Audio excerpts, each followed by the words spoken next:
Hello, and thank you for watching this regional forecast for the Canadian Prairie. I'm Andrew Pritchard, Senior Meteorologist with Nutrien Ag Solutions. Temperatures across the region here, across the Canadian Prairie, warm in the east, cool in the west. This is a theme we've been talking about over the last 1 to 2 weeks. Really a result of a pattern like this, a trough in the west and a ridge in the east that's allowing this warm and humid air mass to be drawn northward across the eastern half of the prairie, and on the back side of our systems here, cooler air filtering in. Can kind of see this in motion here as we look at the satellite picture. Again, this kind of warm conveyor belt out ahead of this storm system. Cooler air coming in on the backside. In the middle here, we've got the battleground. Plenty of shower and thunderstorm activity.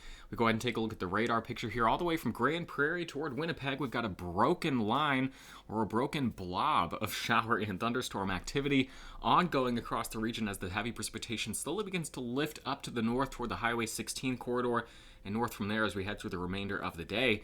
Jacob M. near Lethbridge, 2.5 inches of rain since Saturday. A lot of that coming through Sunday into the day yesterday on Monday.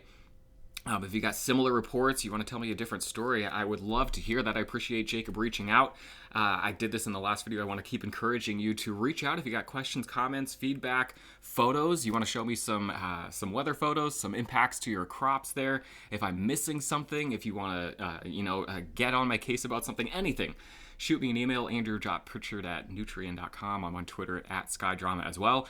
Again, I'm doing these videos from the Midwest of the United States. I do my best to stay in tune up there, but the more people that I get to interact with here on a weekly and daily basis, the more connected I'm going to feel here, and the better kind of community product we can get going. So anyway, off of that, let's go ahead and jump into the forecast. Again, we'll take a look at the high-resolution NAM model. Most of the rain lifting north of Highway 16 as we head into the middle part of the day today.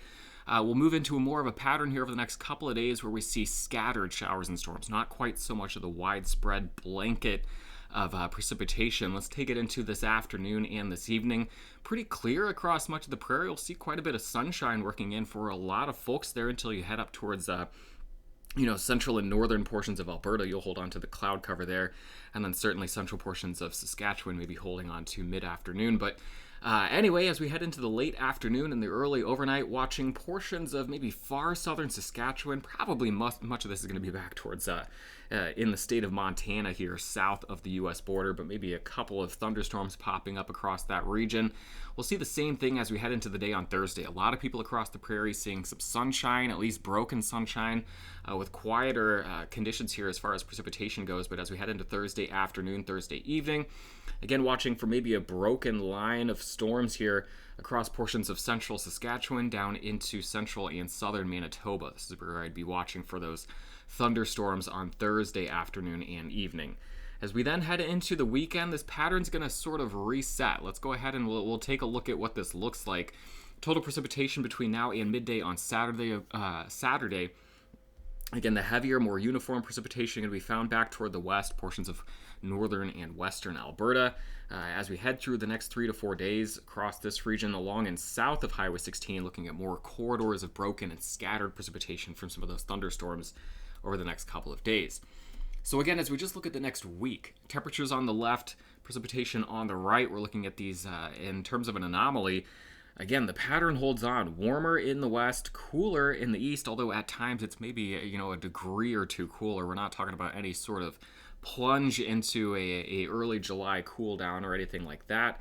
And then keeping generally active conditions in place here as far as precipitation goes, but check out this little hole again that continues to be suggested across portions of southeastern Alberta and southwestern Saskatchewan, kind of the southern border there between Alberta and Saskatchewan. So just a product of the pattern and some of the tracks of these storm systems kind of leaving folks out in that area, though there will be opportunities for at least scattered precipitation across that region. So again, warmer in the east, cooler in the west. Makes sense when we take a look at the background pattern here.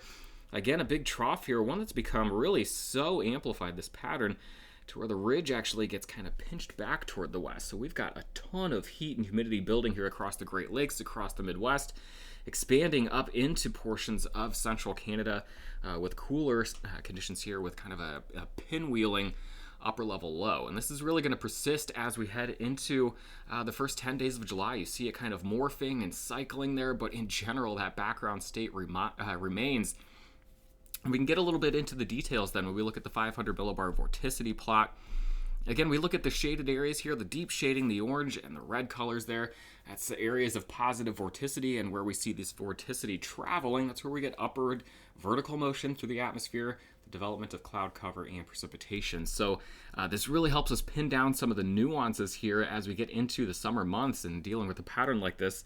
And we can kind of point it out. Look at this, the big red area of vorticity here. This is that first wave, the one that's lifting to the north now, bringing the widespread precipitation with it. As we head into Thursday now, getting into Wednesday and Thursday, you see this next little wave rotating around the base of that into portions of southern and Saskatchewan, central and southern Manitoba. This is the one that brings the scattered thunderstorm chances as we head through the next couple of days. We see a little bit of a break as we're heading into the very end of the week, Friday into Saturday, maybe a little bit less widespread precipitation, but here comes another wave rotating around the backside of that, pushing across the prairie now as we head into the back half of the weekend. Another way to look at that, let's look at the 500 millibar wind speeds. Where we see our strongest jet stream winds, that's where we see the most active weather, where we're seeing those strong jet stream winds pushing in. Again, we get upward vertical motion, cloud cover, and precipitation. Here's the first wave rotating around the base of this trough. Here's the trough. Here is the patch of stronger winds. That's our wave, the one that's kicked off the widespread rain that we've seen over the last couple of days. Let's go ahead and bring it back to Wednesday morning. We see this wave lift north of the region. That's why the widespread rain lifts north of the region. But on the back half of that, on the heels of it, here comes the next wave rotating around the base. This is what brings the scattered thunderstorms over the next couple of days, much more scattered in nature. This one lifts then as we head into the end of the week. But look, rotating around the base of that, we have another wave that now starts pushing in as we get into late Friday into Saturday. This is one that's going to be bringing scattered thunderstorm chances as we head into the weekend. And then we can just continue to take this out. We see maybe things cycling here as we head into Sunday and Monday, but reloading again. Here's the trough. The trough never goes away. It just continues to kind of cycle and morph. We kind of talk about this. We use the word cycle in storm chasing. When I'm out there in the spring and you're watching a storm, the storm is still there. Maybe it produced a tornado, maybe it tried to, but now it's going to cycle, it's going to get its act back together, and then we'll see another rendition or another attempt at that tornado, maybe 10 to 15 minutes later. The same thing is happening here. This trough isn't going anywhere. It's just every 2 to 3 days it cycles, it reorganizes. We see another wave rotating around the base, and that brings a reinvigoration of those shower and thunderstorm chances to the region. Now, it does look like as we head forward into this weekend, into early next week, it's maybe smaller short waves rotating around the base of that, so perhaps more localized, more regional day-to-day thunderstorm impacts that we'll have to diagnose here with each of these forecast videos as we go forward.